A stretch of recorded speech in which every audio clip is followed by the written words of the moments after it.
านจื้อบ่ว่าบทเรียนสุดท้ายที่ครูสอนนี่ว่าจังได๋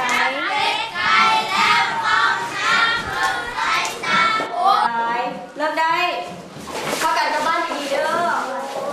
อันนี้ไหนยังทำห้องเพลงมันบ่มันหวา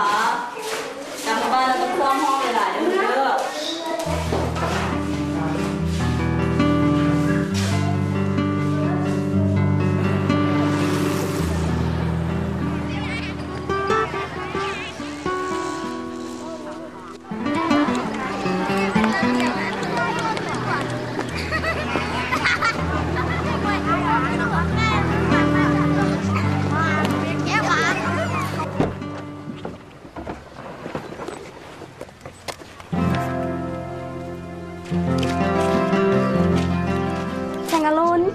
สบายดีวันดีสบายดี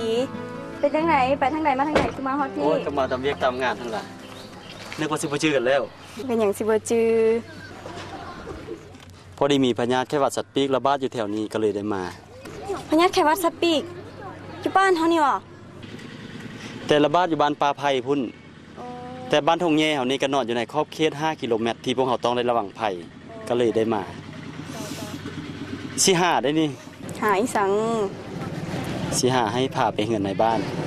ในบ้านได้บ่ล่ะโอ้เจ้าได้ทักไปเดี๋ยวเด้อคำล่า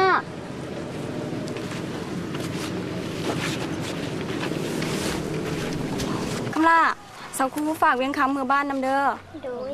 สังคูจะออกไปเวียกเบอร์1เวียงคำกลับบ้านนำเอ้ยคำล่าเด้อลูก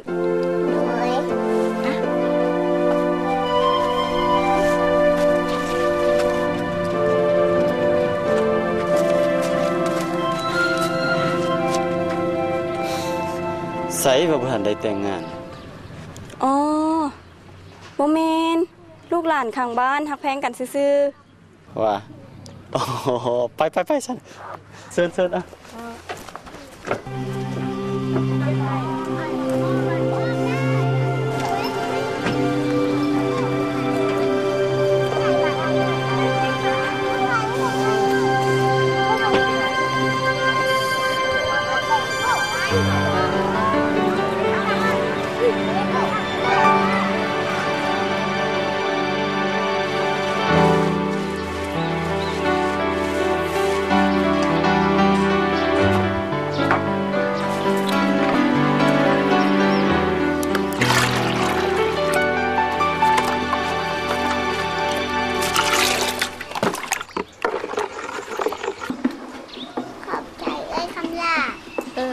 เด้อ